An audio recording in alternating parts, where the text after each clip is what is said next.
It is time for Q&A. We have had a few questions come in, and we would welcome you to continue to send them as we're going. It's right at 2:30. I thought we'd get back on time or pretty close, and Mike brought us in right on time.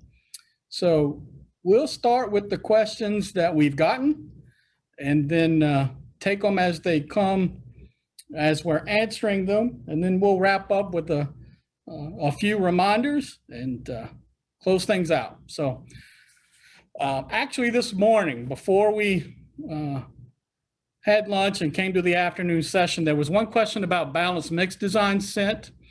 The question was, has the timeline for implementation of balanced mix design been affected by COVID-19? And if so, how much of a delay or extension should be expected? I'm going to take that one as pretty easy. The answer is no. Absolutely no delays because of COVID-19. And we're still on track now. That if you remember all the way back to this morning, if you've been here with us all presentation, he showed a timeline and it showed initial implementation in 2023. And we're still targeting that. Now, I will say there are some discussions about, are there things that we might consider delaying for the benefit of the initiative? One of the things, and by the way, no decisions have been made. We're still on 2023 for initial implementation. But one of the things is we know we've always identified that with the switch to balanced mix design, the way we accept and pay for mixes is going to change.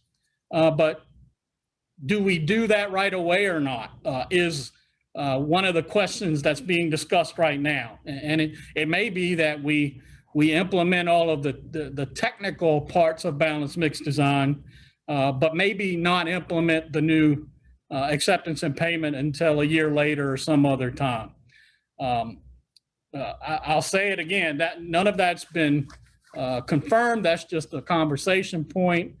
For whatever reason, if the question is in your mind about, is it really going to happen and happen when you're saying, yeah, absolutely. VDOT has invested a whole lot of money in equipment where we wanted to replace with what we thought were the highest quality pieces of equipment that we could get to implement this. And we've already invested a ton of time and we continue to. So the answer, that's the long answer to that question. No delays due to COVID-19, no delay to BMD right now, and none expected. The next question, what will the completion dates for the 2022 paving schedules be? Unfortunately, Harold Caples, who made that presentation, is not able to be with us as a panelist today.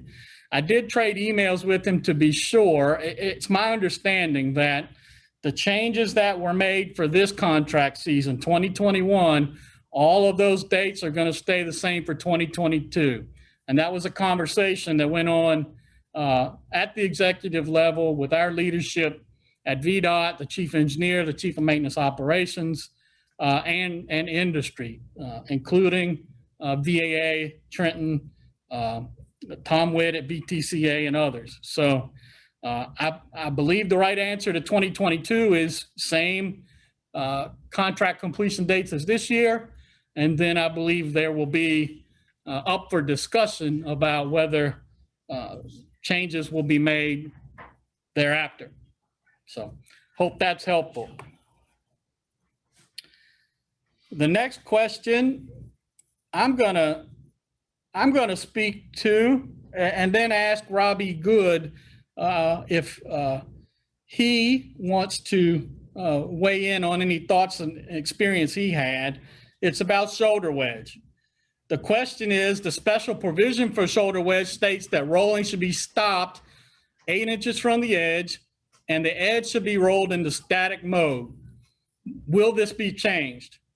Right now, we're not working on any spec change language for shoulder wedge, not for rolling or anything else. So what's in the contract documents for shoulder wedge now, unless something changes between now and we put the contracts together and out for next year, I'm not expecting a change to the language.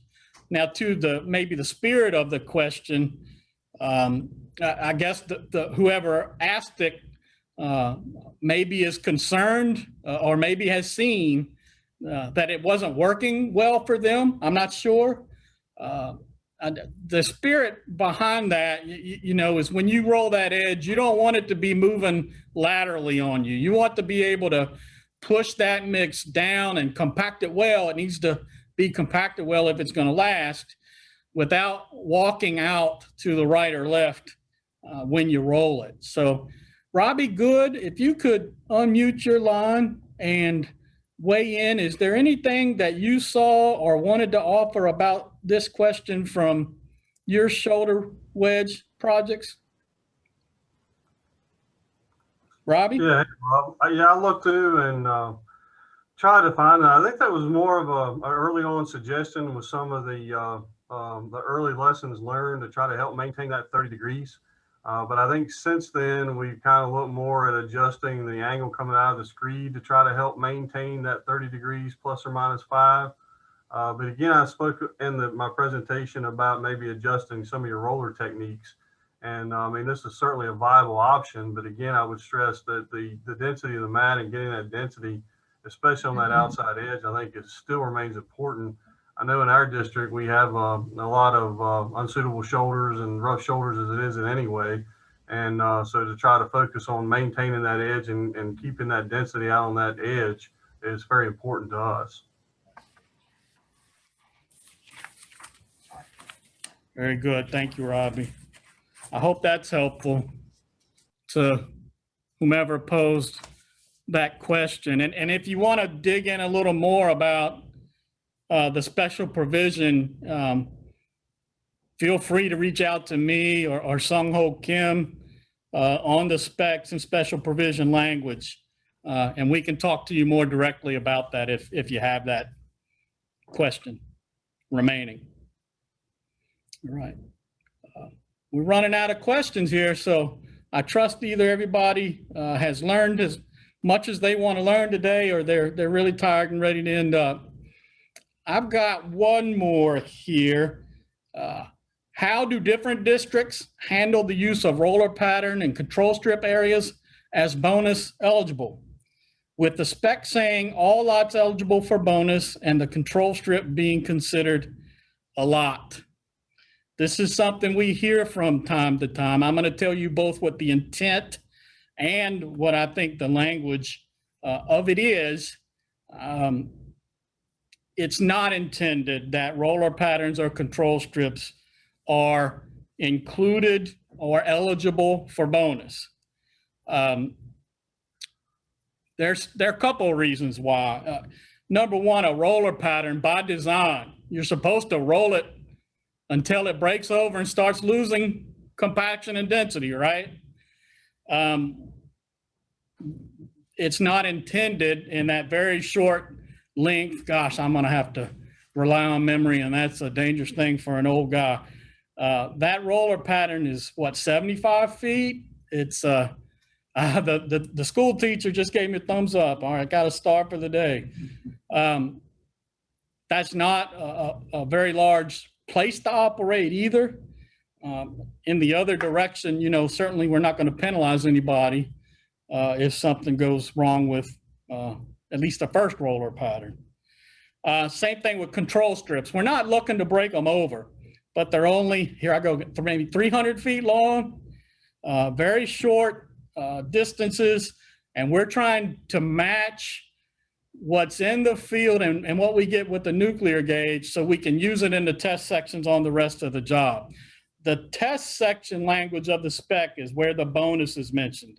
So you have three distinct sections, so to speak. I hate to use the word section because it can get confusing, but you've got a roller pattern, a control strip, and then you have test sections the rest of the job. The test sections is where mix is bonus eligible if it's under that new mainline paving description. Okay, so that is my answer from central office. And I know that was certainly the spirit, and I think that's the letter as well. So with that, David, do we have any other questions have come in?